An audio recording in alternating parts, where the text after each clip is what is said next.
Hello students, पढ़ाकू में आपका स्वागत है।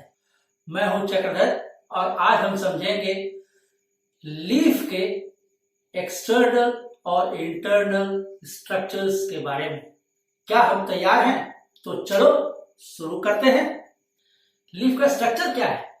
प्लांट्स में ग्रीन लीफ जो है वह है फोटोसिंथेटिक ऑर्गन, यानी लीव्स में फोटोसिंथेसिस की प्रक्रिया होती है। पार्ट्स ऑफ लीफ, लीफ के कितने पार्ट्स होते हैं?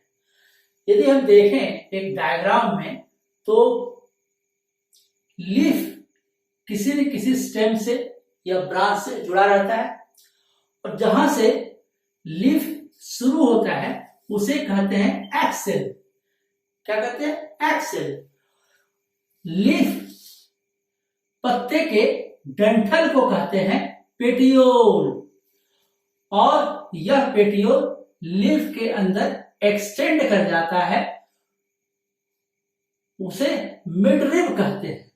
मिडरिब से डिफरेंट प्लेसेस पर ब्रांचेस निकलते हैं, उसे वेन्स कहते हैं और वेन्स से जो ब्रांच निकलता है उसे वेन्यूल्स कहते हैं।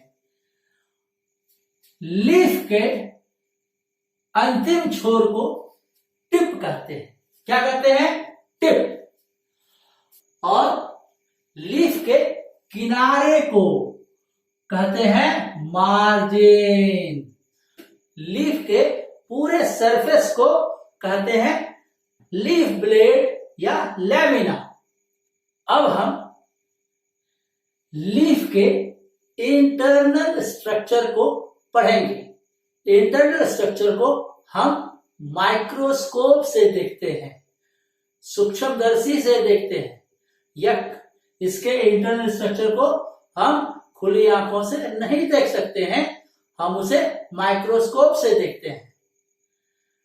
चलो हम इंटरनल स्ट्रक्चर भी देखते हैं। लीफ के इंटरनल स्ट्रक्चर को पढ़ने के लिए हम माइक्रोस्कोप के द्वारा लीफ के एक क्रॉस सेक्शन को पढ़ते हैं, देखते हैं।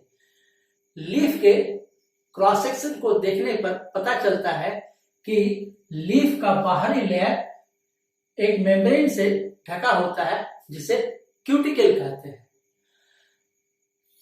इसके नीचे सेलुलर लेयर पाया जाता है जिसे अपर एपिडर्मिस कहते हैं।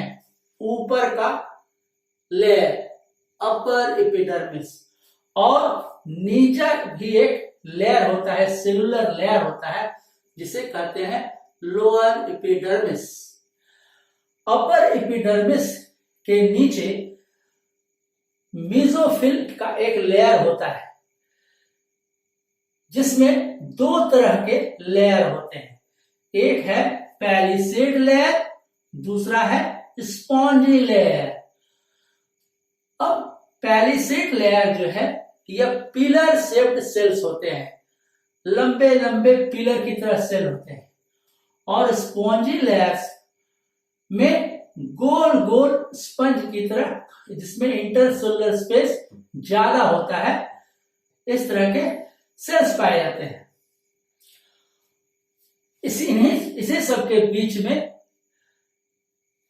कुछ वेन्स के क्रॉस सेक्शन भी आते हैं।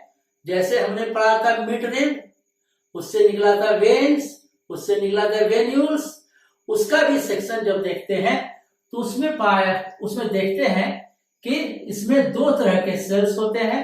एक है जाइलम सेल्स, एक है फ्लोएम सेल्स। और ये दोनों एक ही साथ रहते हैं जिसे वेन्स कहते हैं। जाइलम से वाटर कंडक्ट होता है और फ्लोएम से फूड मटेरियल्स कंडक्ट होता है। इसके लोअर एपिडर्मिस में गार्ड सेल्स पाए जाते हैं और यह छेद जो है इसे कहते हैं स्टोमा।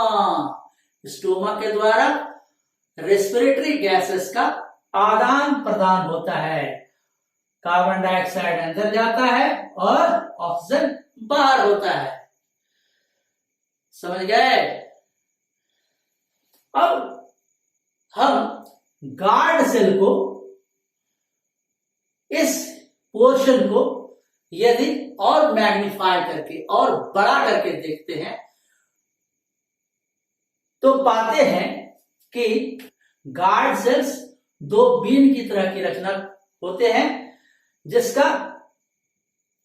अंदर की दीवार मोटी होती है, बाहर की दीवार पतली होती है। ये गार्ड सेल्स बाहर से भी सराउंडेड होते हैं सेल्स से,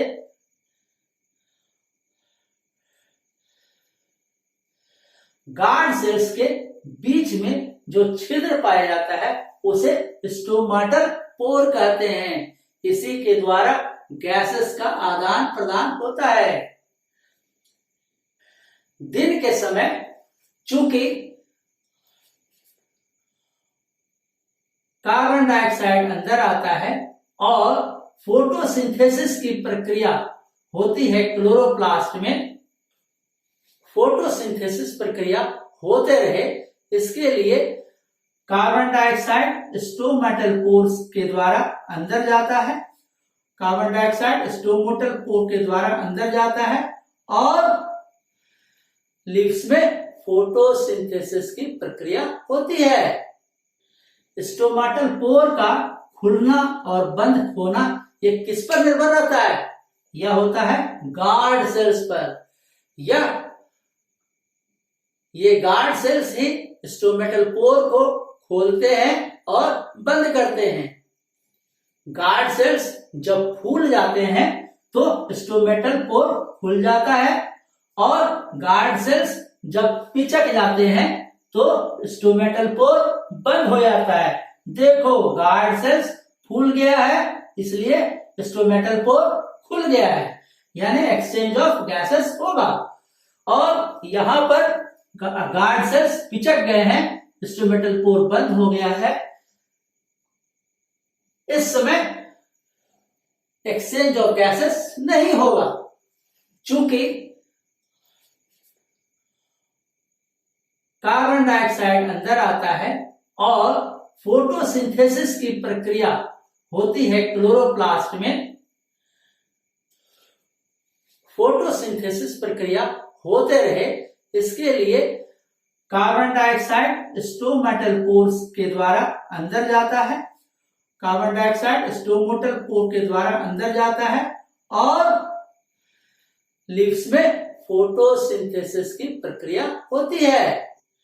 स्टोमेटल पोर का खुलना और बंद होना ये किस पर निर्भर रहता है? यह होता है गार्ड सेल्स पर।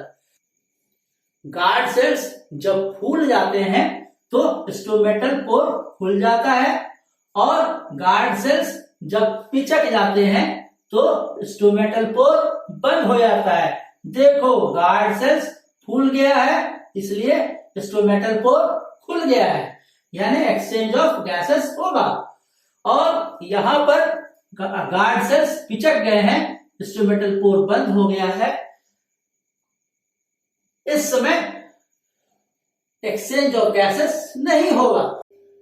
थैंक यू स्टूडेंट्स, आशा है आप लोग को लीफ के इंटरनल और एक्सटर्नल स्ट्रक्चर्स के बारे में जानकारी मिल गई। स्टोमाटा से एक्सचेंज ऑफ गैसेस किस प्रकार से होते हैं, प्लांट बॉडी को न्यूट्रिएंट्स कहां से प्राप्त होता है, इसकी जानकारी मिल गई होगी। मिलते हैं अगले वीडियो में एक नए टॉपिक के साथ। तब तक स्टूडेंट्स पढ़ते रहिए और अगर ये वीडियो आपको पसंद आया है तो इसे जरूर से जरूर लाइक करें। Take care, thank you, good bye.